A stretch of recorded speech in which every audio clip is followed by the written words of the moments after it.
Welcome once again, my fellow manipulators of digital fate. I'm Richie, this is Capricorn, and here we have our set review for Outlaws of Thunder Junction. This video is covering all of the red cards. We're going to do everything that's standard legal, so everything in the base set that's red, and then also everything that's in the big score bonus sheet that's red, because those cards are also standard legal. All the stuff that's not standard legal, I'll probably do in a different video after the rest of the set review is completely done.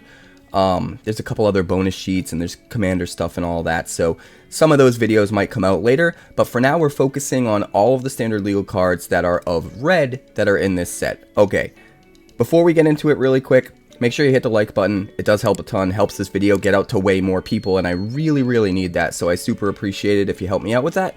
Also, subscribe if you're new, if you find any value in this video, because we have tons of content on the way, tons of spoiler content, set review content, my top 10 cards of the set, the 10 brews that I'm most looking forward to brew as soon as the set launches on Arena, and then, you know, as soon as it launches, we're going to have deck techs every single day of crazy stuff that most likely, hopefully, usually, if the past is any indication, other content creators aren't really thinking of yet, which is my favorite thing to do. But anyway, with all of that out of the way, let's move on. Let's start here with Brimstone Roundup. This is 1 red and 1 for an enchantment. Whenever you cast your second spell each turn, you create a 1/1 red mercenary creature token that can tap to give any creature +1 power at sorcery speed until end of turn. You can also plot this card for 1 red and 2. So a nice little enchantment here. Every time you second spell, you get a dude. It's better than just a normal 1/1 because it has that ability. The fact that you can plot this is really nice, because what you can do is you can make sure no matter what, you're able to play this for 0 mana before you play whatever other thing you wanted to play on the next turn, so that you make sure that other thing is a second spell. So at the very least, you can completely 100% ensure that you're going to get at least 1 trigger off this, and because of that, I think the value of it goes up a little bit. Obviously, you still want to be in a deck that's going to try to double spell as often as possible to get the most kind of value. So if you're in that archetype in Limited, I think this is going to be a really solid pick. Helps you go super wide, super quick. And because you're going wide with things with that tap ability, it helps one of your creatures go super tall as well, which is really interesting and something that shouldn't be overlooked. So if you are in the deck that's trying to double spell, that has these other double spell payoffs that we'll see more of, I think this is a relatively high pick, although not super early. Not a pack one, pick one, or anything like that. Probably not in the first few cards, but you do want to pick one up if you're in that archetype. In Constructed, probably too slow. It only triggers once a turn, I'm pretty sure, right? Because it only triggers on the second spell, not any spells after that. So probably doesn't make the cut in Constructed, but should be pretty good in Limited in the right deck.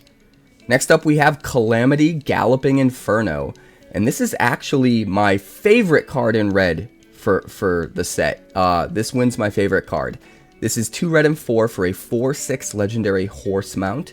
Has haste, and when he attacks while saddled, you get to choose any non-legendary creature that's saddled at its turn and create a tapped and attacking token that's a copy of it. Sacrifice that token at the beginning of the next end step, and then repeat this process once. And it has saddle 1, which means you can tap literally any creature that has at least power 1 or greater, which is almost anything except some walls, right? And then when this swings, not only is it going to make a copy of it, and it's then going to make another copy. But it's important to note the way this is worded. The entire thing happens and resolves, and then repeat this process once. So it's not like you get one activation that gets 2 tokens. You get one activation that gives you a token, and then another activation that gives you an entire other token. And that's important because you can use this with Roaming Throne. If you were to play Roaming Throne naming horse, or more likely mount, which is a deck that we're going to make as soon as this set comes out, but if you name mount for Roaming Throne, you can tap the Roaming Throne to crew Calamity, to saddle Calamity, and swing. The first ability will go on the stack, resolve, Roaming Throne will copy it, so you'll get 2 more Roaming Thrones that are attacking, and then the repeat this process once part will trigger, the ability will go on the stack again, and now you already have those 2 copies of Roaming Throne. So what will happen is those 2 copies and the original Roaming Throne will all copy the second trigger that's repeated. So you get 4 more Roaming Thrones that are attacking. All said and done, you're attacking with Calamity and 6 Roaming Thrones. Yes, and 6 Roaming Thrones. And you have a total of 7 Roaming Thrones on the field. And at that point, literally any trigger you do is just going to be back-breaking and game-ending if they even survive the attack, right? Because if you have, what, 7 4-power creatures swinging in, that's 28 damage. So unless they have enough blockers, it could absolutely be a thing. But this also can trigger off Isshin.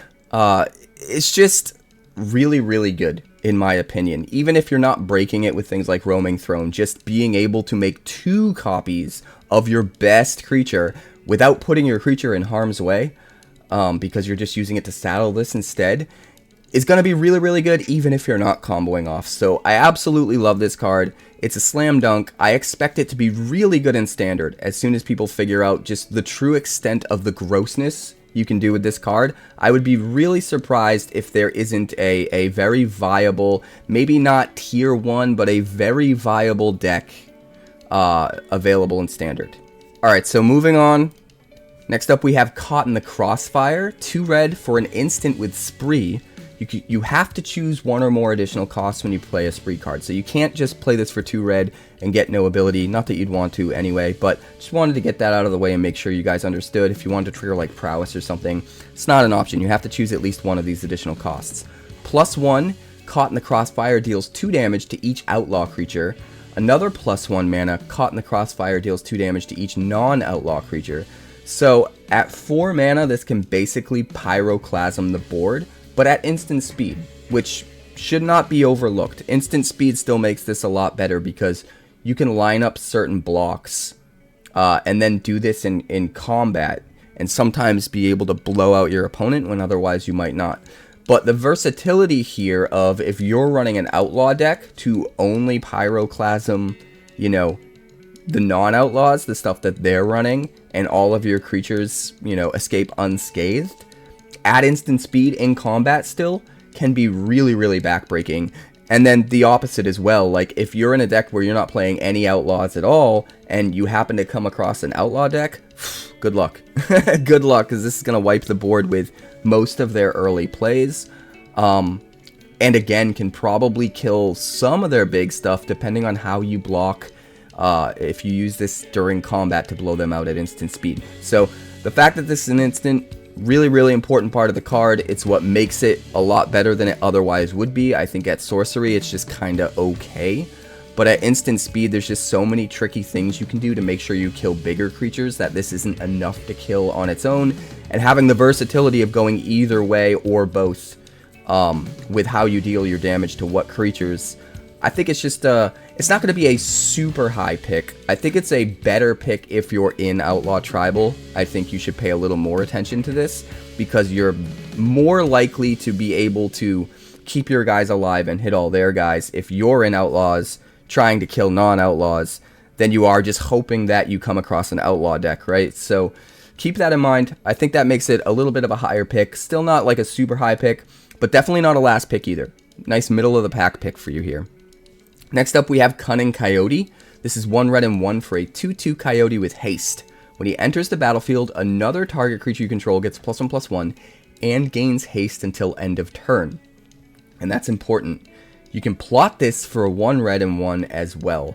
And on first inspection, gut instinct here is, why would I ever want to plot this? Like, if I'm playing this in a red, fast, kill you as quick as I can, you know, low to the ground, mono red aggro or whatever. It has haste. I just want to jam it on 2, swing in, get in my damage, right? But the fact that its ability when it enters the battlefield gives haste, as well as buffing, is what makes it super important. If you plot this on 2 instead of swinging for 2, and then on 3 play the biggest creature you can play for 3 mana that doesn't have haste, but then you get to play this for free and give it haste and buff it up, and still swing in for this that turn for 2, even though you did 2 less damage on turn 2, you're doing way more damage on turn 3 than you otherwise would have, and it more than makes up for the damage you miss out on turn 2. Not only that, but you dodge removal. So if you play this on turn 2 to swing and they've got like cut down or whatever, they just kill it and whatever. But if you play it on turn 3 after you play your other big dude, even if they have removal, chances are they can only remove one of the creatures, so you're still getting in for damage when otherwise they would have just, you know, killed one of the creatures on turn 2, maybe killed the other creature on turn 3, had no problem dealing with both threats. So there's some really cool plays you can line up by plotting this, even though it seems like that's the last thing Red would want to do. I really think you can have some explosive turns where you end up doing way more damage by turn 4 than you otherwise would have if you just slammed this on 2 and went about your day. So keep that in mind. I think this is actually a really good pick for like standard for mono red, but I do think it makes its way into a little bit of a different mono red deck, or maybe even a 2-color aggro deck, because it's going to prioritize having a bigger body.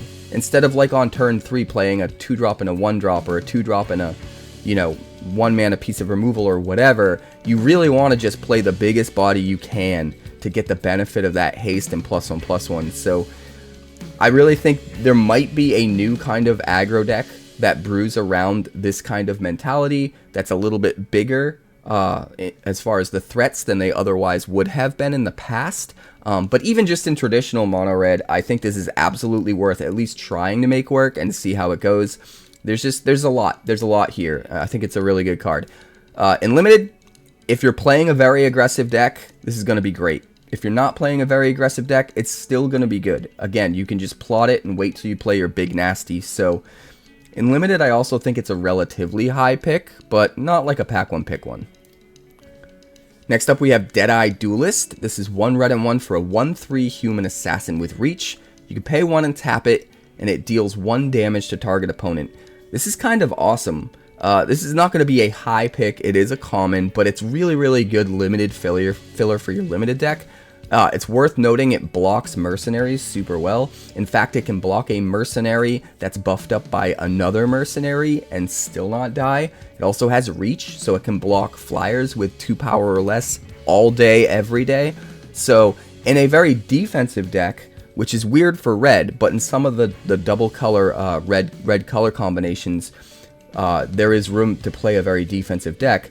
This can come down and just shore up your defenses, make it hard for aggro to get in, make it hard for flyers to get in, and then you can still, whenever you have just 1 leftover mana at the end of your opponent's turn, after you've blocked or whatever, you can just ping them, right? And you can do that whenever. So helps you get in and get their life total low and end the game a little quicker, but while also being very defensive. I think it's pretty good. It also counts as an assassin, so it works in Outlaw Tribal really well. It can get all of the Outlaw Tribal bonuses. So as far as commons go, if you're in a super aggressive deck, you probably don't want this. But if you're in any kind of a deck that's trying to just shore up your defenses and then wait until you get out like evasive creatures and maybe win with those, this guy's going to be really, really good. Next up, we've got Demonic Ruckus. 1 red and 1 for an enchantment aura, enchants a creature. Enchanted creature gets +1/+1 and has menace and trample.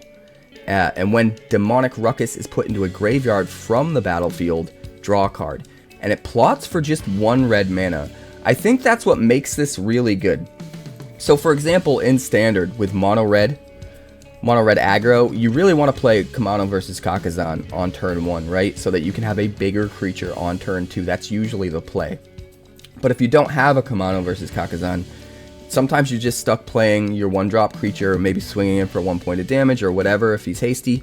And that's fine, but it's not as good as the Kamano versus Kakazan, right? Here we have a play that can be on the same level as Kamano versus Kakazan, because instead of just waiting until you have a creature and then playing it out for the 2 mana, turn 1 you can just plot this for 1, put it into exile, and then on turn 2 you can play your 1/2 prowess hasty guy for 1 mana, play this for free, enchant it, which triggers the prowess, so it goes up to a 2/3 from the prowess. It gets +1/+1 menace trample, becomes a 3/4 menace trample haste on turn 2 swinging in for 3, and you still have 1 mana held up to do whatever. Play a shock, kill something, trigger the prowess again, maybe play another 1-drop creature, maybe you just top decked your Kamano versus Kakazan that you didn't have in your opening hand. Like, I think this card slots into mono red aggro super well, and the fact that when they kill your creature, you also get to draw a card because the Ruckus gets put into the graveyard is just icing on the cake. You put tons of pressure on your opponent, do tons of damage quick, and then get a little bit of card advantage to gas you back up to help you get those final points of damage in on turn 4 or 5. So, yeah, I think this card is the real deal. It's gonna see play, I'm pretty sure, in mono red aggro, so expect to see it. In limited, it's also really good because it replaces itself, right? Give your best guy 2 types of evasion and buff him up a little more, and just get your card back if they kill him. Solid. So I think this is going to be a relatively high pick. Next up, we have Discerning Peder. 1 red and 1 for a 2/2 human rogue. When he enters the battlefield, you may discard a card. If you do, draw a card. Nothing super flashy here. This is mostly limited filler for like the outlaw tribal deck because he does count as an outlaw being a rogue. And just helps you kind of rummage away something that you don't need. Try to dig closer to the stuff that you do need, whether that's a land drop or whatever. So not too bad. If you're in the deck that is looking to fill up your graveyard, is trying to surveil or whatever, this could get a little bit better. But mostly this is just filler. You know, if you're coming up short in your outlaw deck, you're down to like needing your 22nd or 23rd card, this can just make good filler, fill that slot, and you'll be happy. So probably pick this up late in the pack, but I wouldn't be surprised if one of these ends up making the cut. Next up, we have Explosive Derailment. 1 red for an instant with Spree. For +2 mana, you deal 4 damage to target creature. For another +2 mana, you destroy target artifact. This is really cool at instant speed. Like 3 mana, 4 damage to anything at instant speed is really good. It means you can kill something even better in combat if you use it as a combat trick, but you can also just destroy an artifact for 3 mana instead. So it's a nice way of fitting conditional artifact removal into your main deck in limited without feeling like you wasted a slot because you always have the other mode of using it for, you know, creature removal. But in some instances, you'll top deck this a little later in the game when you have all the mana, and they'll have a good artifact target, but you'll also be able to kill, you know, one of their 4 toughness or whatever creatures. And in those situations, this is going to be really good. So I think this is probably not a super high pick in limited, but compared to other pieces of common removal, I think it's probably going to be one of the higher picks among common removal. Still probably towards the last half of the pack. Next up, we have Ferocification. 1 red and 2 for an enchantment. At the beginning of combat on your turn, you get to choose one. Either target creature you control gets +2/+0 until end of turn, or target creature you control gains menace and haste until end of turn. This card's really good. I feel like it's much better in limited. I don't know if it's good enough to make the cut in constructed. It seems a little slow. You have to forego playing your 3-drop creature in order to play this instead. In a constructed deck, I think that's just going to be too slow. But in limited, I think this is just straight up gas because it can turn any of your guys into an actual threat. You can force your opponent to have to deal with every creature on a 1-by-1 basis because it's much more threatening than it would have been with its base stats. You can also just, every creature that you play can immediately swing in not only with the haste, but also get the menace if you want to. So you have that versatility, you have the ability to give evasion, you have the ability to make any creature you want a much more formidable threat and force them to have to deal with it, trade with it, use the removal on it, whatever, and then you just use the ability on a different creature the next turn. So I kind of like that about this. I think it's going to be really good in limited, but it's one of those things that we're definitely going to have to test out before we know for sure. But in the right decks, it just seems like it can get the most value out of every card you play, which is really important in something like limited where stuff like that matters. Next up, we have Generous Plunderer, and this is actually my runner-up for best card in red. Some people think I'm crazy for thinking this card is as good as it is, but I don't understand why people don't realize how insane this guy is. 1 red and 1 for a 2/2 human rogue with menace. So it's a 2/2 menace for 2, which is already pretty good, right, for just the 2 mana. But it counts as a human for human tribal, counts as a rogue for outlaw tribal, which is super huge. At the beginning of your upkeep, you may create a treasure token. When you do, target opponent creates a tapped treasure token, so it can ramp you, but it gives your opponent a treasure token as well. Whenever Generous Plunderer attacks, it deals damage to defending player equal to the number of artifacts they control. So a couple of important things to point out here. First of all, if they only have 1 blocker, you can swing in and not have to worry about getting that trigger and being able to do extra damage to them based on their artifacts because of the menace. So the menace helps you get a little bit more value out of that attack trigger in situations where you might not otherwise be able to.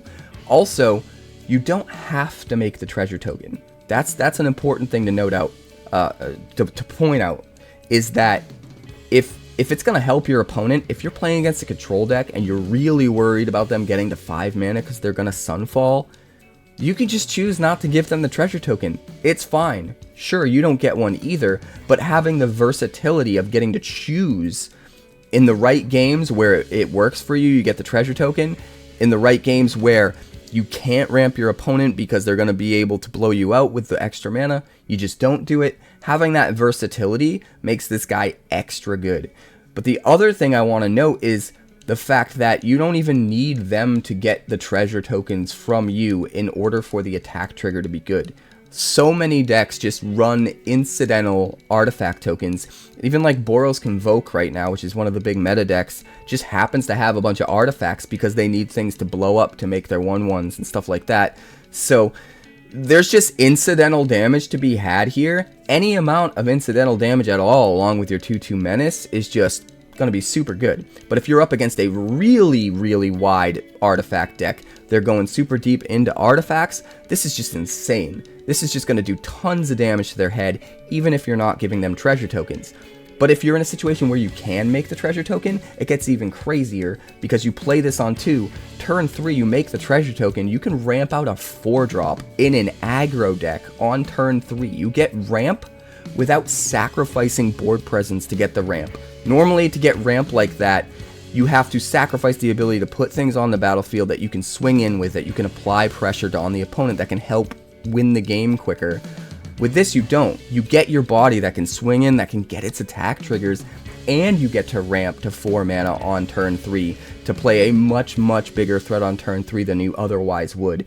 So, not only that, but you do an extra point of damage because they make the treasure token. They can't use the treasure token right away, so you don't have to worry about them using the mana you just gave them to play an instant speed removal spell and killing the Generous Plunderer and it backfiring on you, right? You have that safety net of the treasure comes into play tapped if you do choose to ramp, so you get your 4-drop on turn 3. You swing in, you ping for at least 1. They probably aren't able to block because of the menace. Like, it's just a lot of value at the top end. The ceiling is so high, right? The ceiling is so high, but the floor is relatively high as well. It can do a lot, and again, it has that versatility, almost like a charm, where like you don't have to make the treasure if it's going to be better for your opponent. But if it's a situation where you're going to absolutely be able to turn up to 11 and gas up your deck, you can make the token, and getting the choice makes this card so much better. So I think everybody is overlooking just how good this card is. Like, sure, it's going to be great in the sideboard against, you know, super go wide artifact decks that are running tons of artifacts because it can just end the game outright against a deck like that. But I think it's going to be very good even in the main deck, and just having that incidental ability to main deck if you happen to be up against decks with lots of artifacts, it's that much better. I think this card is just insane. So I'm gonna stop rambling about it because I could go on forever, but like this is probably my second favorite card in red. It's not my first favorite card in red. Calamity's my first favorite just because of the crazy shenanigans I have planned for it, but this is probably my second favorite. It's also my runner-up for best card in red. Next up we have Gila Corser, 1 red and 2 for a lizard mount. It's a 4/2 And when it attacks while saddled, you exile the top card of your library, and until end of your next turn, you may play that card. And it saddles for 1. I like this guy a lot. Granted, its 2 toughness is pretty low. Your opponent can trade up in combat, and that's not great. But being able to swing in for 4 damage with your 3-drop, if the situation's right for it, is pretty good. Being able to get free card advantage by saddling it with literally any creature is also really good. So even if they do trade up and maybe just block this with like a 2/2 or something, and they make out on the deal, you're exiling a card that you get to play as well, so you get a card to replace it. So in a way, even if they kill it, you make out on the deal, right? You get a whole card to replace this thing, and you got rid of their 2/2. But if things go according to plan, they don't even have a blocker for it, right? If you're able to swing in for 4 and they can't block it and kill it, then it's even better, right? Then it is a beat stick for just 3 mana that's also giving you card advantage every turn. So I think this guy's really good. I would be very surprised if he's not a high pick in Limited. Next up, we have Great Train Heist. 1 red for an instant with Spree. You can pay 1 red and 2 extra. Untap all creatures you control. If it's your combat phase, there is an additional combat phase after this phase. So that already, really good. 4 mana, untap everything, and have an additional combat phase with everything. Add instant speed. So what's important about that is your opponent doesn't see it coming, right? You swing in and they think it's your only attack, and so they choose their blocks accordingly. Maybe they chump block something. Maybe they decide to let something in because they've calculated they can take this amount of damage, you know, and be okay. And then they know what they're going to do next turn based on that.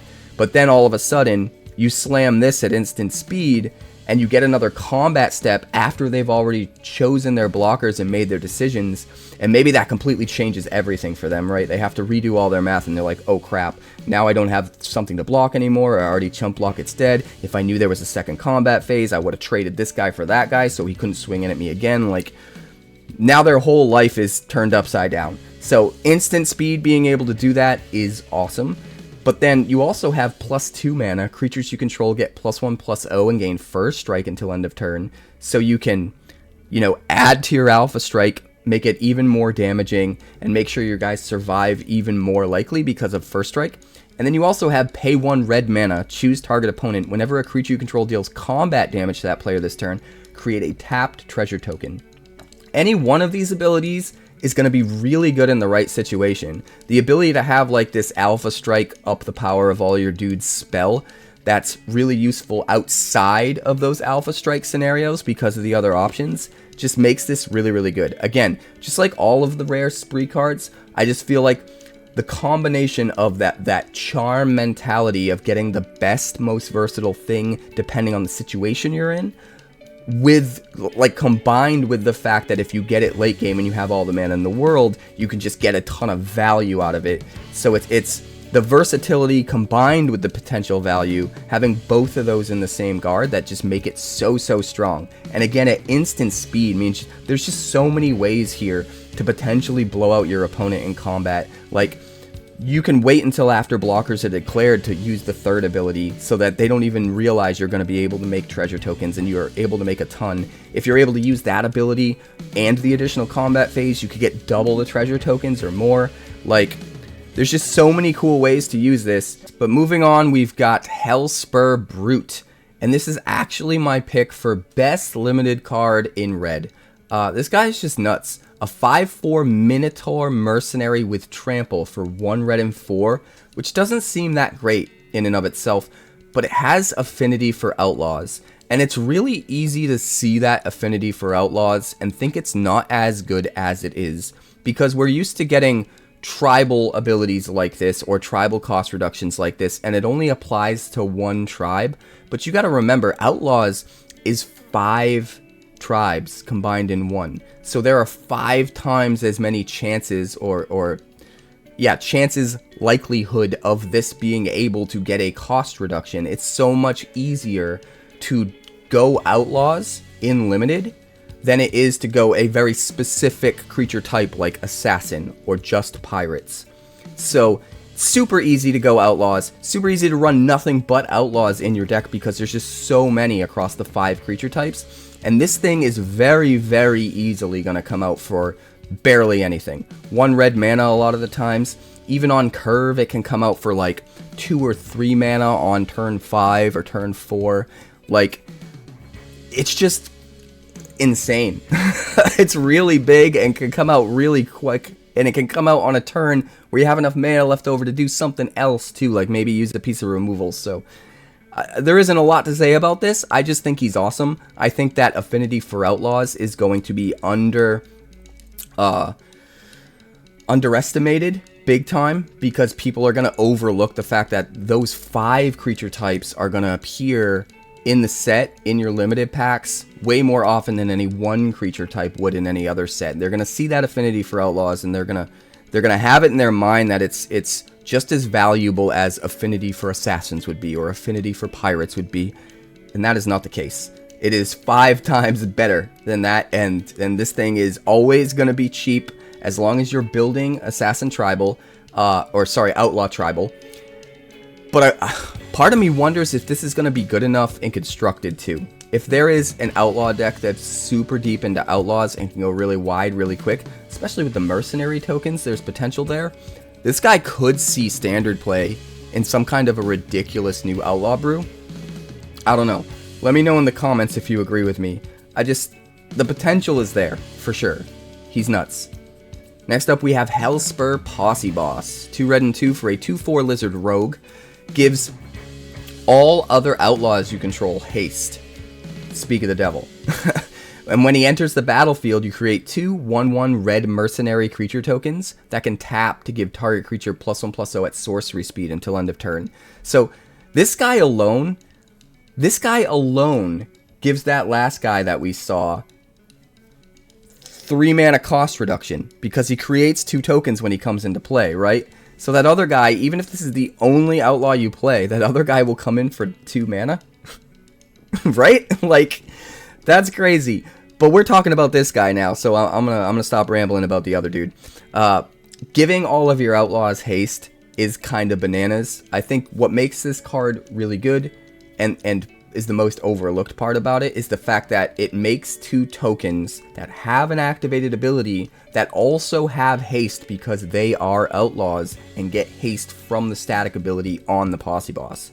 So immediately when you come down, you have 4/6 worth of power toughness spread across 3 bodies for 4 mana, plus a haste static ability, plus those 1/1s can immediately tap to power up something else that's swinging that turn. Whatever your 3-drop was, that's gonna be swinging in after you play your Posse Boss, now swings in with 2 more power potentially from those 2 mercenary tokens. So when you really think about all of the value you can get as soon as you play this, and then the value you can get on subsequent turns, knowing that all of your Outlaws from here on out have haste, it's just super good. It's just super good. It's going to be really good in Limited, of course, because it's a rare, but I honestly think there's going to be a really good Outlaw deck in Standard, and I think this will be a part of it.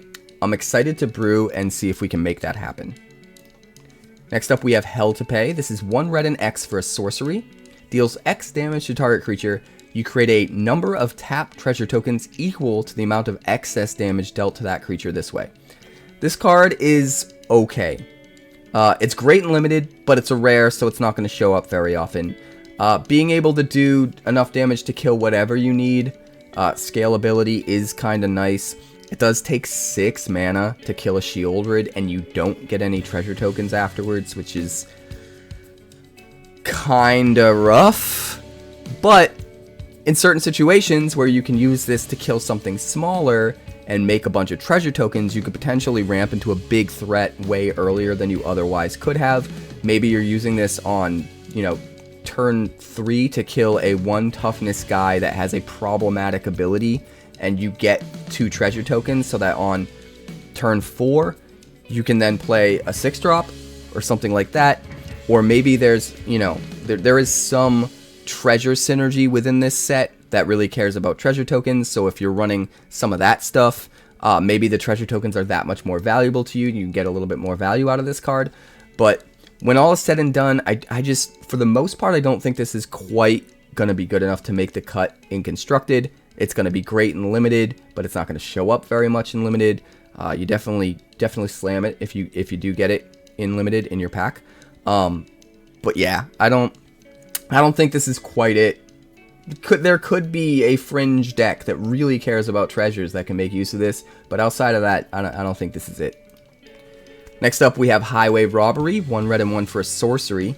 You may discard a card or sacrifice a land. If you do, draw 2 cards. So the fact that you can discard or sacrifice, not have to do one or the other specifically, makes this card a little bit better.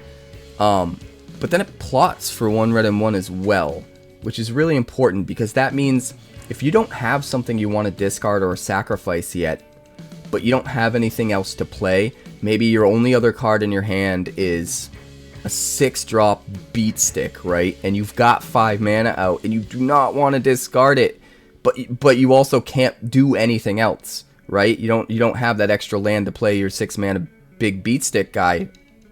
So you just plot this, right? Obviously it's not as good as actually being able to play something that turn and you know, helping the board presence, helping put pressure on the opponent or dealing with one of their threats or whatever, but it's something you can do at least. At least it's not just sitting there doing nothing. You plot it, and then next turn you draw something you don't care about. Well, now you get to just discard that card to the Highway Robbery without having to pay any mana, which means you can still play your 6-drop, right? And chances are, between drawing your card for the turn, drawing 2 cards off of this, chances are you're hitting a land and can play that 6-drop now. So I kind of like the way you can sequence things out with this card because of the plot, and I also like the versatility of being able to discard or sacrifice depending on the situation. You know, early in the game you probably want to discard something that isn't going to be as good, maybe something that's too expensive, that's going to take too long to get out, that's not going to happen anytime soon. Late in the game, you have plenty of land, you don't need them all. It's easier to just sack a land, you get more card advantage, you know, you get to draw 2 instead of feeling like you draw 1 because you discarded. So, I kind of like that. I feel like this is pretty good for a common. I think it's probably the best version of a card like this we've seen in quite a while. That being said, it's still not going to be a super high pick, but it's absolutely going to see play in Limited. Next up, we have a Rable Wolverine, 1 red and 2 for a 3/2 Wolverine. When it enters the battlefield, you exile the top card of your library, and until end of turn, you may play that card. It plots for 1 red and 2.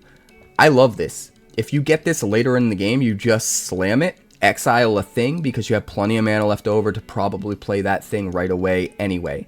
But if you get this on curve, and, you know, your opponent's not pressing down on you with an insane amount of aggro and you have some breathing room, you can just plot this out. And that way you can play it for free on a turn where you have all of your mana left up, so that whatever you exile from the top, you're actually able to play. So it helps you dig deeper for the stuff you really want to get to, like your bombs or that next land drop you're worried about missing, while also giving you card advantage. And it's much more likely and consistent that you'll be able to hit with it because of the ability to plot with it and pay it for 0, and have all your mana available for whatever you exile. So that's really important. I think this card is really good because of that. It's going to be a very high pick common for sure, but it is still just a common, so you're not going to take it in the first half of your pack, I don't think. Here we have Iron Fist Pulverizer, 1 red and 4 for a 4/5 giant warrior with reach. Whenever you cast your second spell each turn, Iron Fist Pulverizer deals 2 damage to target opponent, and you scry 1. Not bad for 5 mana. If you are in the double spell archetype where you're trying to double spell, you might want to jam one of these at the top end, maybe your 22nd or 23rd card, because you can get some nice payoff there, help close out the game really quick.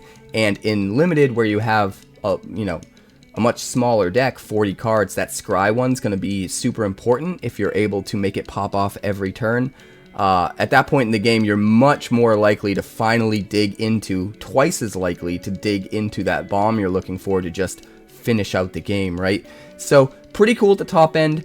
I highly doubt you'd play more than one of these at most, though, because being in that second spell archetype means you want to stay low to the ground, you want to play cheap stuff so that your chances of double spelling go up. So having a 5-drop in the mix doesn't really fit into that.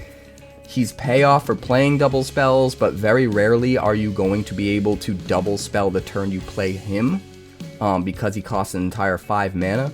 So kind of tricky there. So probably a late pickup in draft, but probably one at the top end could make the cut as your 22nd or 23rd card in that deck that's double spelling consistently. Next up, we have Legion Extruder. This card is awesome. 1 red and 1 for an artifact. When it enters the battlefield, it deals 2 damage to any target. Full stop. So, Bone Crusher Giant? Not quite. Pay 2, tap, sacrifice another artifact, create a 3/3 colorless golem artifact creature token. I love this ability.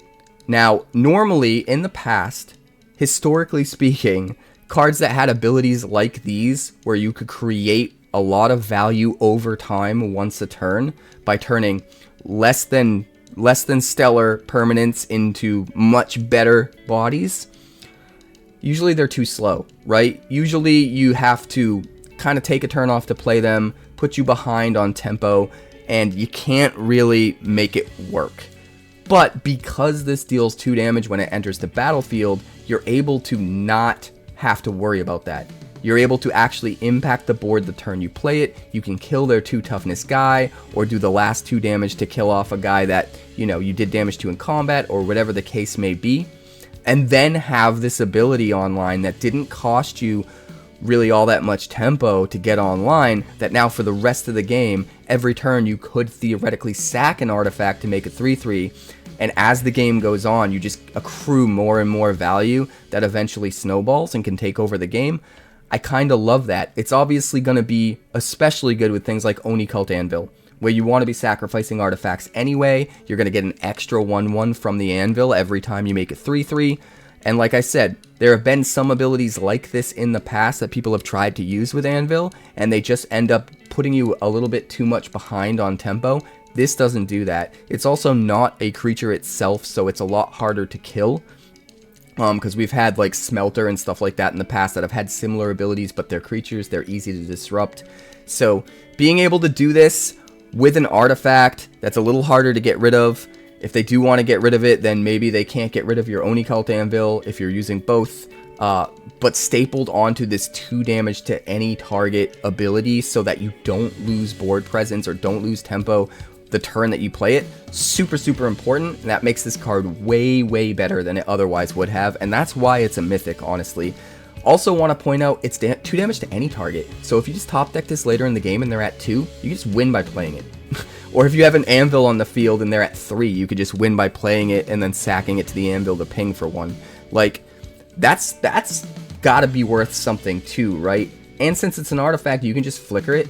There are some abilities that will be able to flicker this and just continuously do 2 damage to things, and that seems pretty cool too. So a lot of little extra silver lining ways to get value off of this, but at the end of the day, what's important about it is it has the same advantage that Bone Crusher Giant had, where it can do the thing you need to do on turn 2 when you need to do it, and then still provide you extra value on subsequent turns. And I think that makes this card just that much better. Next up, we have Longhorn Sharpshooter, 1 red and 2 for a 3/3 Minotaur Rogue with Reach. It plots for 1 red and 3, and when it becomes plotted, it deals 2 damage to any target. I think this guy's awesome. If you think about it as a 3/3 Reach that shocks something for 4 mana, that's really good. Like, I believe we had something similar a year or 2 ago. Maybe it was New Capenna? No. Maybe it was Kamigawa.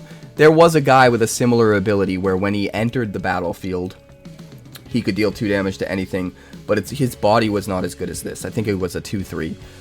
This is kind of that, except with the upside of it's a little bit better of a body with 3 power, and also you get this ability to sort of plan out ahead of time, like one big explosive turn, by being able to play this for free, making sure you get to double spell. There's just a lot of synergies that can line up with plot, and I've pointed it out many times already across my set review videos and my spoiler videos, but there's just a lot of ways where you can plot out things and set up sequence in a way where you have one really big explosive turn where your opponent can't deal with everything and gets overwhelmed.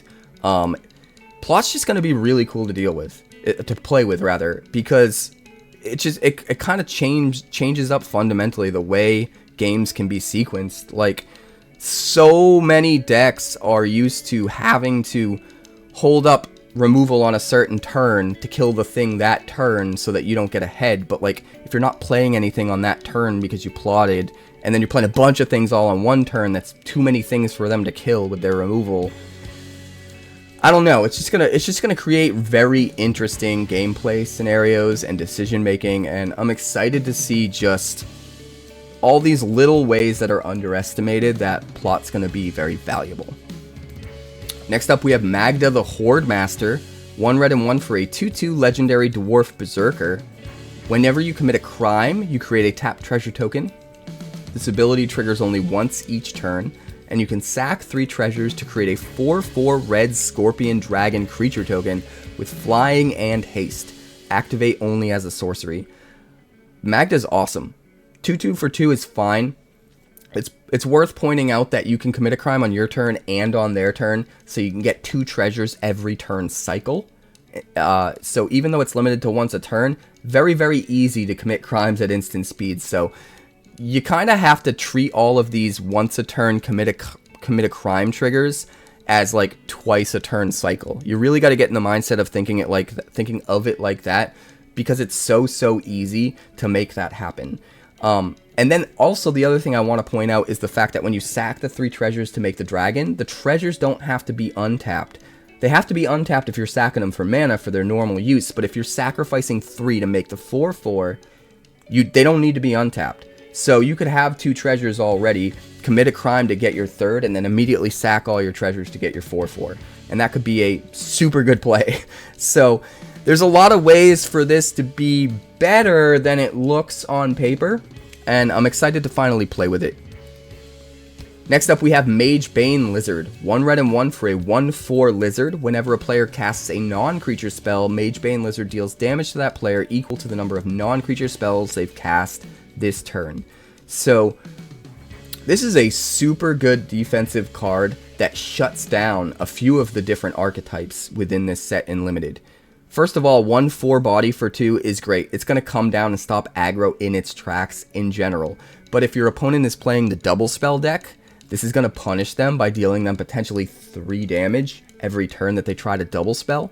And also, if they're in the plot deck and they're trying to just hoard plot cards off to the side, so if they can have one massive turn where they play them all out, this could actually this could work against them as well if they're trying to do that, because any of them that aren't creatures are just going to go ham on damage, right?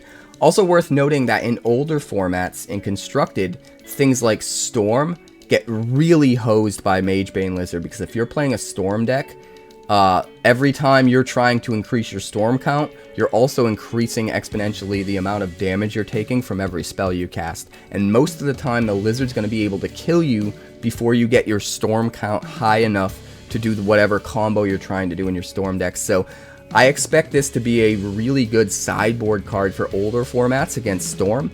But in Limited, I also expect it to be really good, specifically because the body is just super good defending against aggro, in addition to hosing certain types of strategies. So don't think it quite makes the cut in Standard, but in older formats, it's going to be awesome. And in Limited, it's also going to be awesome. Not a super high pick, but a nice middle of the pack pick for Limited for sure. And with that, I can't talk. I deserve the whistle. Coffee break. Nectar of the gods. Glorious nectar. Where were we? Memory Vessel. 2 red and 3 for an artifact. You can tap it and exile it. Each player exiles the top 7 cards of their library. Until your next turn, players may play cards they exile this way, and they can't play cards from their hand. Activate only as a sorcery. So what's really cool about this is if you have a way to make multiple copies of Memory Vessel, you can just use this every single turn and effectively lock your opponent out from playing anything from their hand for the rest of the game. You can do this like the newest 2-mana Saheeli does this. For 2 mana you tap, make a copy of Memory Vessel, and then you can sack, exile the copy, always keep the original in play to make copies of on subsequent turns, and just keep doing it. Even if you're not going infinite with it, you can do certain things like place cards like Rocco Street Chef, where you're getting value off of every single card that's played from exile, and since they're going to play a bunch of stuff from exile, you're going to play a bunch of stuff from exile. They can't play anything unless it's from exile. You can get a bunch of triggers on Rocco. There's a lot of really cool ways to use Memory Vessel, so I'm really excited to brew around it and see what we can do with it. That being said, is it actually good enough to see play in Constructed? I'm not 100% sure. But it's definitely got potential, and it's absolutely worth exploring. It could come out of nowhere and be something completely bananas. Also worth noting, if you play it in some kind of a Boros build or a red-white X build, you can play Aven Interrupter, another new card that we'll get to when I get to the white set review for the white cards. But Aven Interrupter makes it so that anything played from exile costs an extra 2 mana. So if you're doing this every turn and have Aven Interrupter down, you can make it really hard for your opponent to keep up with anything you're doing, which is pretty awesome. Next up, we have Mind Raider. 1 red and 2 for a 3/2 human rogue with trample, and when it enters the battlefield, if you control another outlaw, create a treasure token. This is a really cool way to have fixing and ramp included in your outlaw deck without needing to run green. So if you're running like a 3-color outlaw deck and you're trying to just go really deep into outlaws, if you're always going to make sure you have an outlaw out, this is actually going to be a really good play. It's going to come down, it's going to almost always consistently get you that treasure token, which is not only going to fix you for maybe like your splash color that you don't have a land for yet, but it's also going to ramp you into maybe a bigger creature or bigger spell than you otherwise could have played the next turn, while also giving you a pretty good on-rate body at 3/2 with trample for just 3. So as a common, I do think this is a pretty good grab, later on in a pack. Just as an extra thing you can add into your deck to round out your deck, especially if you're lacking in fixing and you're trying to go 3 colors. Next up, we have Molten Duplication. 1 red and 1 for a sorcery. You create a token that's a copy of target artifact or creature you control, except it's an artifact in addition to its other types. It gains haste until end of turn, and you sacrifice it at the beginning of the next end step. This card's going to be rad. I'm excited to build a few things around it. First of all, worth noting is Ratadrabic decks are going to love this. I was already using Jaxis with Ratadrabic when Ratadrabic was first dropped, and I think I'll revisit that deck because Molten Duplication does something similar, where you can pay 2 mana, make a copy of Ratadrabic, which immediately dies to the legendary rule, and then because of Ratadrabic's ability, you get a you get a token, non-legendary token that doesn't have to die at end of turn to replace it, and you get to keep that token forever instead of having that sacrifice it at the beginning of the next end step like you do with the token with Molten Duplication. So you could use it as a really cool combo piece in that, where you get 2 Ratadrabics online so that every single one of your legendaries dies and makes 2 copies of itself. Sometimes you can just snowball that into going exponential by making even more Ratadrabics, and it can get really crazy. So that seems fun. But even just using this on something like an Atali or an Atraxa or a Portal to Phyrexia or whatever to get the ETBs of those permanents for just 2 mana here, even if you do end up having to sack the creature or whatever, is also a really good way to use this. Another really cool sort of edge value way to use this, and I'm not 100% sure if there's going to be a constructed deck that lines up and can make use of this effectively, but the potential is here, is if you have things that can copy tokens and make a token copy of another token, what you can do is you can make a token copy of something that's going to die at end of turn with Molten Duplication, but then you can use those other cards to make a copy of that token and the copy is no longer going to die. The copy will stick around forever. So if you can line this up with another card, you know, something like 3 Blind Mice, or there's a couple new cards in this set that do something similar, you can find a way to make permanent copies of really big nasty things that you might otherwise only be able to keep until end of turn with the Molten Duplication if that's the only thing you were using. So some really cool stuff you can do. Really interesting potential brews. Let me know in the comments if there's a way you'd want to use this, if any of what I'm saying makes sense to you, because I think there's a lot of really cool applications. Next up we have Outlaws Fury. 1 red and 2 for an instant. Creatures you control get +2/+0 until end of turn. If you control an outlaw, you exile the top card of your library. Till the end of your next turn you may play that card. This is a nice way of adding like your 22nd, 23rd card, you're falling short, you need some kind of a finisher in your aggro deck that can just buff up your team for an alpha strike. It's a nice way of adding something like that into a deck without losing the card advantage, because if you happen to draw it at a time when you're not ready to alpha strike and you just need card advantage, you just need to keep pace with your opponent, you have this other ability now that's going to exile the top card of your library and until the end of your next turn let you play it. Which means you could theoretically use this, you know, on your opponent's turn so that you have all of your mana untapped.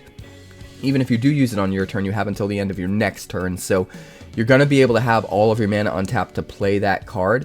So sometimes the +2/+0 is just going to be gravy, and you're just going to be digging for your bomb or digging for your land drop you need with the other part of the ability. But being able to use this at instant speed as like a combat trick makes it a lot better than it would have been otherwise. So there's a lot of versatility here and a way to use your, you know, finisher buff spell as not a wasted card earlier in the game if you absolutely need to just get board presence and aren't anywhere near close to ready to try to get that pump and swing in for the finish. So pretty versatile. I think it's a solid inclusion, like I said, as like a 22nd, 23rd card in Outlaw Tribal specifically, where you can maximize your chances of getting that card advantage. Next up we have Prickly Pear, 1 red and 2 for a 2/2 plant mercenary, and when he enters the battlefield, you make a 1/1 red mercenary creature token that can tap to give any creature +1/+0 until end of turn at sorcery speed. So pretty good card here.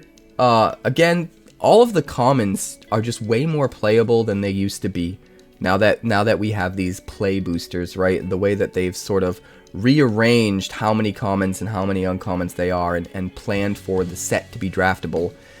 Just higher quality commons across the board. You don't really see unplayable commons anymore. That being said, a 2/2 for 3 that gets you another 1/1 body is pretty nice, but where this is specifically going to be good is in any kind of an outlaw tribal deck where you have outlaw payoffs that get better the more outlaws you have, because if you can get 2 outlaws out of just 1 card here, that's going to give you a lot more value than just what this card is giving you just organically in a vacuum by itself would. And so that would be important. So I think this is one of those late game picks, late draft picks in Limited that you can pick up a copy of pretty easily, that can slot in if you just need another outlaw in your deck to help you with your outlaw synergies. That's where it's going to fit best. Next up we have Quick Draw. 1 red for an instant, gives a creature +1/+1 and first strike until end of turn, and creatures target opponent controls lose first strike and double strike until end of turn. So this is like super first strike. This is like first strike for creatures that are fighting other creatures with first strike, which is kind of crazy. It almost deserves its own keyword, right, in a way, except it's a little bit better than that, I guess, because even all of your other creatures that you don't target with this can also be more effective against their creatures in combat that might be in combat with that turn that have first strike and double strike. So it's not just the creature that you cast this on that it's effective against, but still, I think this is really good for just 1 red mana. I think obviously the bigger the creatures you have and the wider you go, the better it's going to be. The more likely your opponent has first strike, the better it's going to be. This is an absolute blowout if they're playing Outlaw Tribal with that enchantment that gives all of the outlaws first strike, and they just expect to just swing in and there's no chance you can possibly, you know, deal with everything, and then you quick draw and everything loses first strike, and then you trade with all their stuff and now they're very sad. I don't expect that to come up very often. That's a multicolor card that we'll get to later, but still the potential is there, which is really cool. But just first strike +1/+1, honestly, at instant speed for only 1 mana is pretty good. And it's another one of those cards that could very easily see play as your 22nd, 23rd card that's easy to pick up later in a draft. Here we have Quilled Charger, 1 red and 3 for a 4/3 Porcupine mount. It saddles for just 2, so you can tap any number of other creatures with total power 2 or more, and it becomes saddled at sorcery speed. When it attacks while it's saddled, it gets +1/+2 and Menace until end of turn. So again, this is going to swing as a 5/5 Menace creature for 5 mana. That seems really good to me. And what's really important to note about Saddle, which I've already pointed out a number of times in my set review already, is that whatever creature you play next turn, you can just use that creature to saddle the Quilled Charger, because that creature has Summoning Sickness and can't attack anyway, right? So it's like you play Quilled Charger on 4, you say go, you play a creature on turn 5, even if it isn't a 5-drop, maybe you play like a 2-drop and you hold up 3 mana for another spell, but you just use that creature to crew the Quilled Charger, essentially, saddle it, and swing with a 5/5 Menace. I mean, as long as you're racing your opponent and you're winning that race, you don't have to worry about keeping back your new creature as a blocker. You can just go ham and use it to saddle your mounts. So I think it's really important to keep that in mind when trying to evaluate these saddle creatures, because sometimes that saddle cost feels half free in a way, because you're using a creature that's not going to otherwise be able to attack. You're only having to tap down a creature that would otherwise be able to block when your opponent swings back, which sometimes you don't need to worry about doing. So I think this guy could be really, really good. Even just a 4/3 for 4 when you're not in a circumstance to saddle it is fine as the absolute floor of the card. So I think this is a really good card, and probably better than just your, you know, 22nd, 23rd card in your limited deck. Not a super high pick. It is still a common. It's going to table decently, but probably a nice middle of the pack pick. Next up, we have Reckless Lackey, probably the best common. Probably the best common, to be honest. 1/2 for 1. It's a Goblin Pirate. It has first strike. It has haste. And you can pay 1 red and 2 and sack it to draw a card and create a treasure token. So isn't this just everything that mono red aggro wants? It swings in as a 1 damage first striker on turn 1 with its haste. Has 2 toughness, so that you'd have to be able to block it with something that either has higher than 1 toughness, or else you don't die no matter what their power is. Or if it does have higher than 2 toughness, then it has to have higher than 1 power, right? Or it can't kill this because of the extra 2 toughness. So there's just a lot of situations where this is going to be really good early, but then as soon as it gets outpaced, as soon as it's not a valuable creature for you anymore because it's later in the game and it's too small to really contribute any damage or whatever, now you just have this late game potential where, like, you're out of gas, so you can just pay 3 and get rid of it to draw into a card that you can actually use and make a treasure token to help you play that card. Or you can save the treasure token to ramp into something bigger the next turn. So I just think there's a lot of value with this card without necessarily losing very much speed and aggression, which is really, really nice. So I think this is a really good card for Constructed. I think at the very least people are going to be testing it a lot on launch day to see if it makes the cut in mono red. Will it actually make the cut at the end of the day? I don't know, but I think everybody's going to be trying it to see, because it's definitely good enough and it definitely has that potential. Also really good in limited. Probably one of the better commons you could grab for limited, just because it kind of does everything you want to do. Next up we have Resilient Roadrunner. 1 red and 1 for a 2/2 with haste and protection from coyotes. You can pay 3 mana to make it so it can't be blocked this turn except by creatures with haste. This is a nice little creature. 2/2 haste for 2 is already going to be pretty good. The protection from coyotes is just a little bit of upside. It's also a reference to the Roadrunner and the Coyote from the Coyote that we saw earlier in the red set review. Nice little thematic play on words and stuff there, so that's kind of fun. But the ability is also really good. It's a little expensive. I don't know if it quite makes the cut in Constructed because of that, but it could, just because 2/2 haste might be good enough on its own. It's possible, although I'm leaning towards probably not. But in Limited, this guy is insane.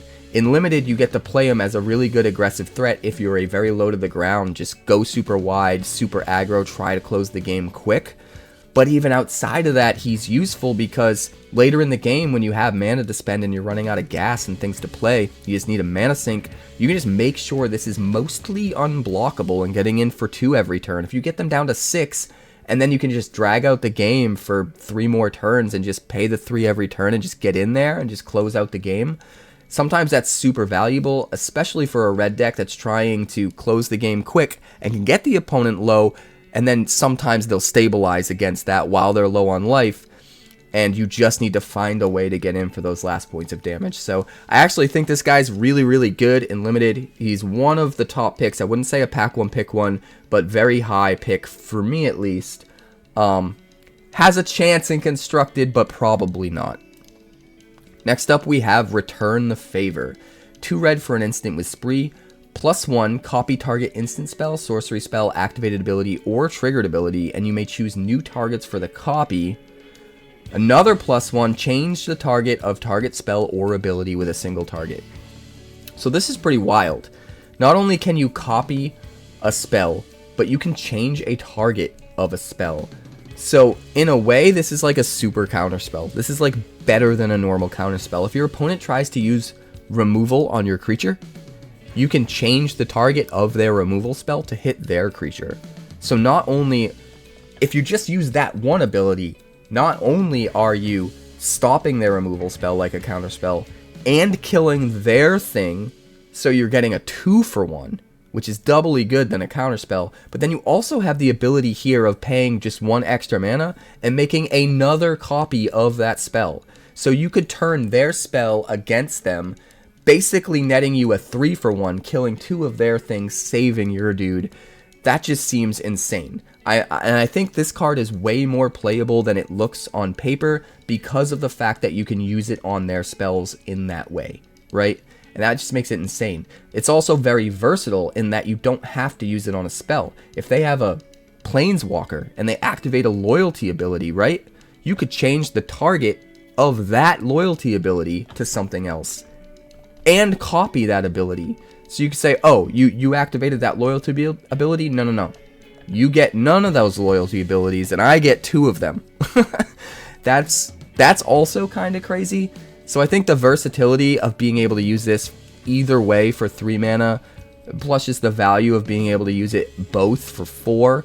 You can use it on your own stuff, but even better than that, you can use it on their stuff, is kind of nuts. In some fringe cases, you can cast a spell in response to them casting a spell, choose to copy your spell, and choose to retarget their spell, and get even more value than you might have otherwise. So I don't know, there's just a lot of crazy stuff you can do with this, but at its floor, if it's just like I can copy your counterspell and use it, counterspell your removal and use it to kill your guy for just 3 mana, I think that's really, really good. So I plan on picking this high. I have a feeling most people won't at first until they realize all the different ways it can be used and just how good it can be, and get out of that mindset of just thinking you use it to copy your own spell. Because that's most of the time not what you're going to use this for, at least not in Limited. Next up, we have Rodeo Pyromancers. 1 red and 3 for a 3/4 human mercenary. Whenever you cast your first spell each turn, add double red. This is awesome. Not only is this going to be really good in older constructed decks, I don't know if it will quite make the cut, but it'll absolutely try. There's potential there where, you know, you play something super cheap, maybe for free. You could play like a Mox or something, right? And just get 2 free red mana. That seems kind of bananas. Ramp you up super quick. That being said, you do have to pay 4 mana just to get this guy out. So I don't know if because of how expensive it is, it kind of cancels out how good it would be for older decks specifically. But let me know in the comments if you think it'll actually see play in older decks, because the potential is there, but 4 mana is kind of a lot to pay for this ability. So, and it definitely won't trigger the first turn you put it out, because at the very least you've already cast your first spell with the Pyromancers being a spell that you cast. So, a little tricky, but in Limited, this is going to be awesome. It's going to fuel your double spell synergies. It's a way to include a little bit more costly stuff in your deck and still consistently be able to double spell, which is really, really nice. You can also potentially get a net mana gain by playing like a 1 mana spell, get 2 mana back, and using that to ramp into something that's bigger than you otherwise could have played. So a lot of versatility here on top of something that's an outlaw as well. So it's going to work in those decks. So I think this guy is probably one of the higher picks for common in red. Don't think it's a pack one, pick one or anything like that, but surprisingly high for common, I think. Next up, we have Scalestorm Summoner. 1 red and 2 for a human warlock that's a 3/3, and whenever it attacks, you create a 3/1 red dinosaur creature token if you control a creature with power 4 or greater. Pretty good card here. Honestly, a 3/3 for 3 in Limited is pretty decent on rate. It being an outlaw and you know, working with those kinds of synergies is just gravy. And if all it has to do is survive a turn cycle and swing with you controlling a creature with power 4 or greater, and you get a free 3/1. Even if you just get that 1 3/1, it did its job, right? If they trade with it in combat and you're left with the 3/1 and the power 4 creature that you played, you're looking pretty good probably. So I think it's pretty good. If it's able to stick around and just keep swinging, it obviously gets even better. And what's worth noting too is, like, you play this on 3, turn 4 you have all 4 mana available to potentially play your power 4 creature, so the chance of consistently playing that power 4 creature is pretty high, and you play that before you swing, so it lines up really well on the curve, and I think it's going to be a really good card in Limited for sure. Not pack one, pick one, not super high pick, but definitely a nice middle of the pack pick. Next up, we have Scorching Shot, which was almost my best Limited card, but the problem with this card is it costs 2 red, and so what you can use it in Limited is a little bit limited, pardon the pun. And that knocks it down a little bit. It's still going to be a really good card in Limited. It's going to be probably one of your best bets for removal, but if you are playing Scorching Shot, you should greatly consider not going 3 colors. Not risking a splash, because you want to make sure you have that double red early. Being able to potentially cast this on turn 2, even though most of the time you're going to want to save it for a big creature, but having the opportunity to at least is going to be important. So you don't want to press your luck too much. But in Constructed, I think this is crazy. So 2 red mana, sorcery speed, just deals 5 damage to any creature. Sure, it's sorcery speed, but it's only 2 mana. And it's 5 damage. It's a 2 mana way for mono red to deal with Sheoldred, and that is huge. Some people say there's already options in Standard for dealing with Sheoldred in mono red that could potentially cost 2 mana or even less. But all of those options requires hoops to jump through that I think are much more limiting than being a sorcery is. Like, certain options are instant speed, but you have to use them under certain restraints, like each attacking creature reduces the cost by 1 or whatever. So is it really instant speed? Not really. You still have to use it under very specific circumstances in order to get it at the cost you want. So this doesn't have that problem. It's just always going to be 2 no matter what. It's always going to kill Sheoldred no matter what. No questions asked. So I think this is a really, really, really good card for mono red specifically in Constructed. Outside of that, the double red's probably a little too hard and it doesn't make the cut, but in mono red it's going to be great, and it's going to be a very high pick in Limited for sure. Next up, we have Slick Shot Show Off, and this is actually my pick for the best card in red. This card is insane, and I think it's going to see play in pretty much every Constructed format. 1 red and 1 for a 1/2 bird wizard with flying and haste, and it has like sort of super prowess. So whenever you cast a non-creature spell, it gets +2/+0 until end of turn. Like +1/+1, like a normal prowess, would be pretty good to begin with. +2/+0 is even better. This can just one-shot smash you in the face and just end the game all by itself. And it gets even crazier because you can plot it for 1 red and 1. So instead of playing it on 2, if you want to set up an Alpha Strike turn and you're worried about them using removal on this, you could pay 2 and just exile it and just sit on it. And then maybe you plot a couple of more cards, maybe you don't. But either way, when you're ready, you just play it for free. And then you shoot off whatever other cards you have in exile, and they all trigger this, each giving +2/+0. You spend all of your mana that turn playing whatever you have in your hand. Those all give it +2/+0, and you're just swinging in with flying, evasively, and just smashing them in the face for a ton of damage all at once. It can be super explosive. So I think the versatility of this being like something that can come down on turn 2 or turn 3 and immediately get in for damage, while also being something you could plot to Alpha Strike later on if you're worried about removal. That versatility combined with the +2 power for each spell cast and just the way that that can end the game so quick just makes this insane. This is just everything you want in a card like this. And I think it's going to see play in older formats. I think it's going to see play in Standard in a new Spellslinger deck. And you absolutely obviously slam it in Limited. So this is my pick for the best card in red. Next up, we have Stingerback Terror, 2 red and 2 for a 7/7 Scorpion Dragon with Flying and Trample. It gets -1/-1 for each card in your hand, and you can plot it for 1 red and 2. So, I think this card is really good in the right decks, not in a vacuum. Obviously, you're still going to jam it in Limited if you get it, because it's going to be a big flying relevant threat, even if you just have to wait a little while to get it online. But even in Constructed, there's a couple different ways you can use this that make it really good.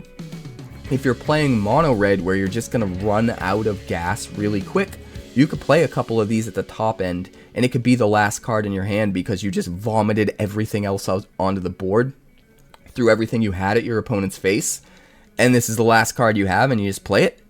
And then you have a 7/7 Flying Trample to try and close the game with, which is really nice, especially because if you're playing an aggressive creature-based mono red, your opponent's probably using up their removal to deal with your on-curve threats, thinking that all of your threats are roughly the same size, right? And they just need to mitigate as much damage as possible. And then this sucker comes out when they're out of removal now, and then they're very sad. But you can also plot this, which is kind of insane, and then you can play it on any turn for free. You can wait until you have no cards in hand to then play this for free and make sure it's a 7/7 Flying Trample coming down for free, which can be crazy. There's another card that came back in this set that this works really well with, and we'll get to that in just a minute. But this card is bonkers in the right deck. Being able to plot it, being able to plan out something like that. Even just playing this in a very plot-based deck where you're plotting everything, so you're never going to have cards in your hand because everything's sitting there in exile, could also be really good. Next up, we have Take for a Ride, and this is actually my pick for the sleeper card of the set. I think this card is kind of bananas in ways that are going to be very easily overlooked at first, but not for long. 1 red and 2 for a sorcery. It has Flash as long as you've committed a crime this turn, and that's the important part. And you gain control of target creature until end of turn. Untap that creature. It gains haste until end of turn. Okay, so a threaten ability that's on rate for the normal 3 mana, but can be played at Flash is insane.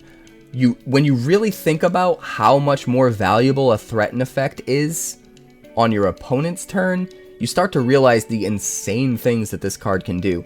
If all you have to do is target anything that belongs to the opponent, their graveyard, their hand, themselves, whatever, to commit a crime. Super easy to commit crimes. It's probably the easiest hoop to jump through we've ever gotten as far as conditional, effects, or at least in quite a while. Just using normal removal on anything will trigger committing a crime. So it's super easy to turn on this flash, theoretically. And if you wait until they swing in and you have instant speed on it, and they swing in, and instead you untap their best creature that they're swinging with, take control of it, and use it to block their second best creature, and make them trade, and now their 2 best creatures are dead, for 1 spell, 1 3-mana spell kills their 2 best creatures, that can be insane. Just absolutely mind-bogglingly back-breaking insane. It can completely blow out your opponent and just win the game for you. And like I said, it's going to be really easy to commit crimes. Like, a lot of the stuff that you just want to be doing anyway, with the cards that you want to be playing anyway, are just going to incidentally be committing crimes for you. Now, obviously, you do want to keep that in mind if you're drafting this card. You do want to make sure that you're prioritizing getting a high threshold of cards that can commit crimes, so that you can consistently make sure you can turn on this ability. And at instant speed, that's another thing worth noting. You need to be able to commit a crime on your opponent's turn in order for this to have flash on their turn, right? So there's a little bit more to it, but still I think it's pretty easy to pull off, and if you can pull that off, this thing's just backbreaking. It'll blow out the whole game. So this is my pick for Sleeper. I think it's going to fly under the radar, and as people start to use it more in Limited, people are going to realize how crazy it could be. Honestly, even has a chance to make the cut in Standard, because just the potential of what it can do, and how much easier it is to make sure you can consistently set up for it in a constructed format. It could be bananas. Especially if you're in like a sack deck where you can make sure, like, if you grab their biggest thing and block their second biggest thing and kill it, but it's, you know, you don't trade because the thing you stole is too big, you can still sack it to something. You can still get those kind of synergies. I think this card is awesome. So this is my pick for Sleeper. Let me know if you agree with me in the comments. I just think it's bananas. Next up, we have Territory Forge. 1 red and 4 for an artifact. When it enters the battlefield, if you cast it, exile target artifact or land. And Territory Forge has all activated abilities of the exiled card. I think the main use of this card, the main reason it even exists, is simply to be a sideboard tool against the One Ring in older formats. Because this can come down, exile the One Ring, and then become a One Ring. So you completely flip the game on your opponent. Instead of them having all the card advantage in the world, they lose that, and now you have all the card advantage in the world. And you can do that to the ring even though the ring is indestructible, because this is exile. So I think that's primarily how this is going to see play, as a tool against the One Ring. But there are some other ways you can use this that are pretty cool. You can use this to hit a land. You can use this as land destruction. It's important to note that unlike most permanents that exile things when they come into play, they don't get the thing you exiled back if Territory Forge leaves play.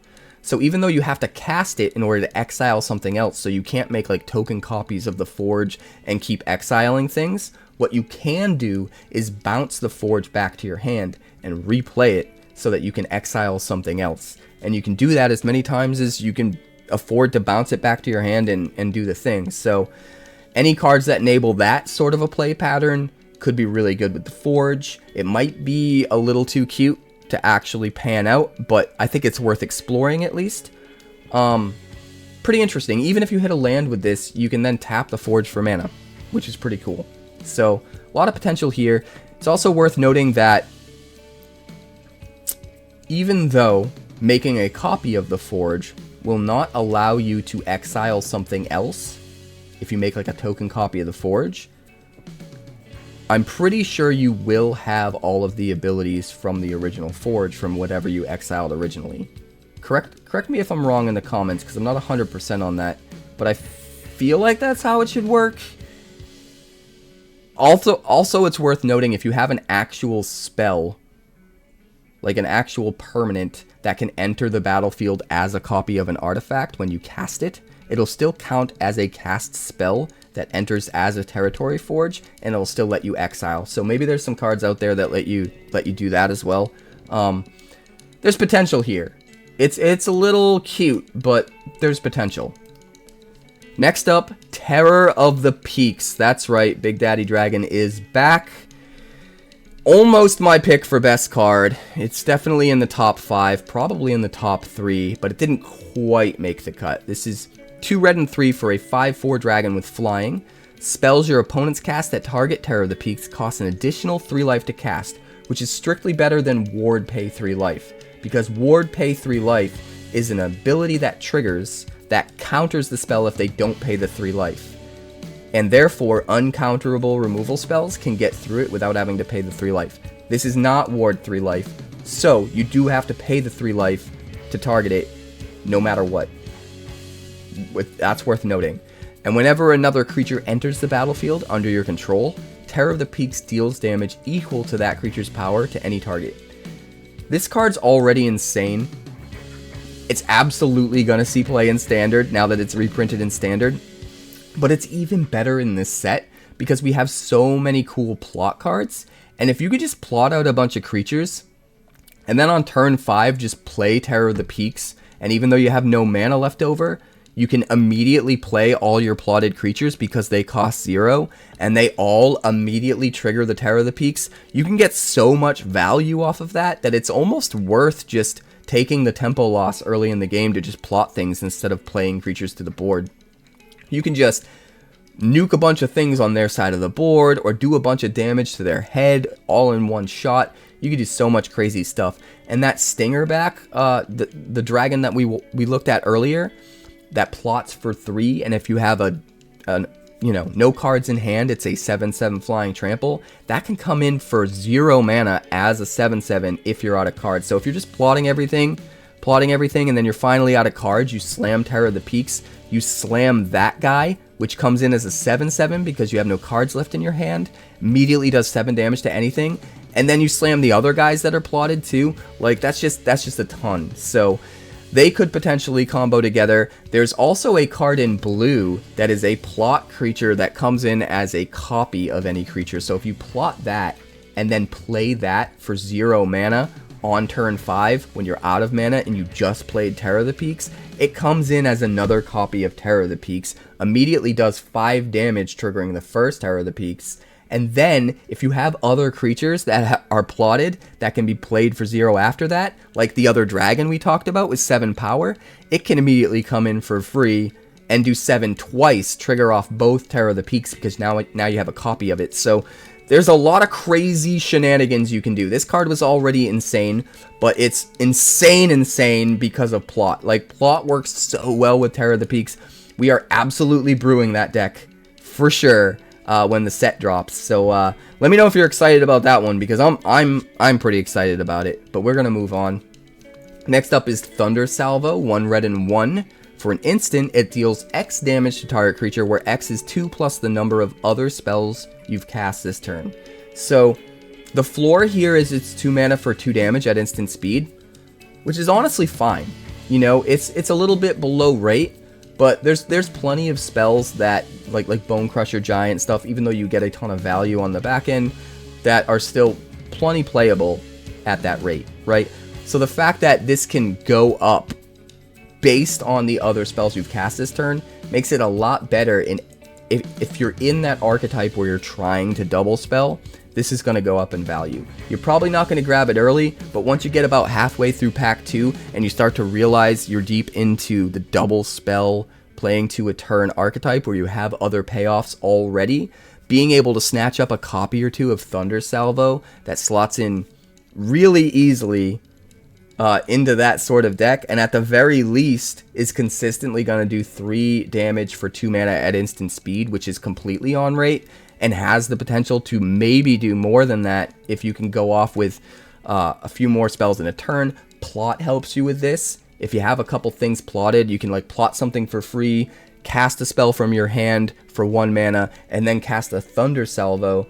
You could do 4 damage with this for just the 2 mana, which is kind of gnarly. So there's a lot of potential here. You want to be in just the right deck, and you don't want to commit to this removal spell as a high pick until you know for sure you're in a deck with a lot of plot or a lot of double spell synergy.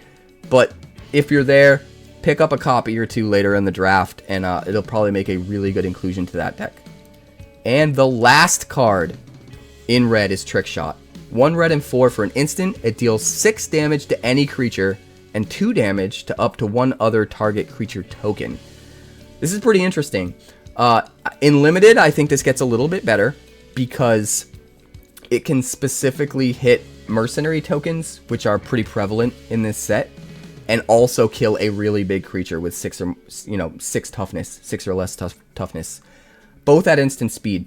Being able to 2-for-1 at instant speed with just a common, if you're light on removal, if you're running a little low on playables, this can very easily slot into your 22nd, 23rd card slot in your deck and provide you some value. It also makes a pretty decent sideboard card in red, especially in limited, where maybe it doesn't make the cut in the main deck, but it's sitting there, and then you realize you're up against a deck that not only has some bigger creatures, but is consistently going wide with these token creatures. You can side it in as choice removal against that deck. So I think it's a really good card to pick up later in a draft to maybe just have in the wings waiting to use against the right deck.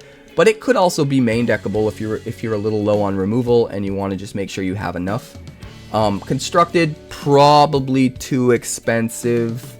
I mean, it could see play as a sideboard card, but I highly doubt it. Even being able to kill a small token creature and a big creature, probably not good enough for 5 mana.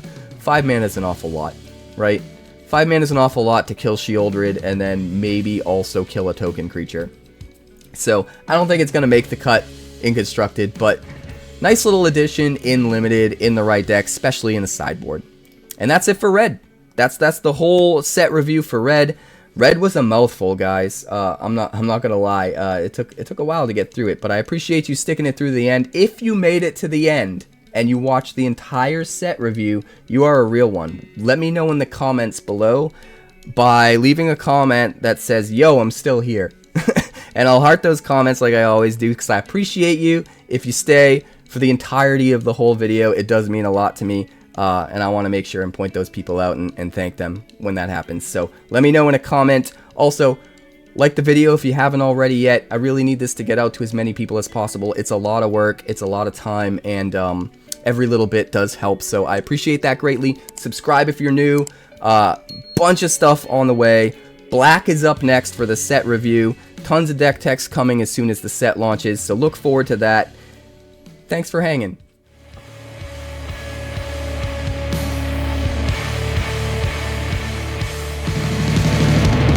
Thanks so much for checking out my channel. I'd like to give a huge shout out to all of my patrons over at Patreon. Without you guys, this channel would not be possible, so honestly, thank you from the bottom of my heart for all of your contributions.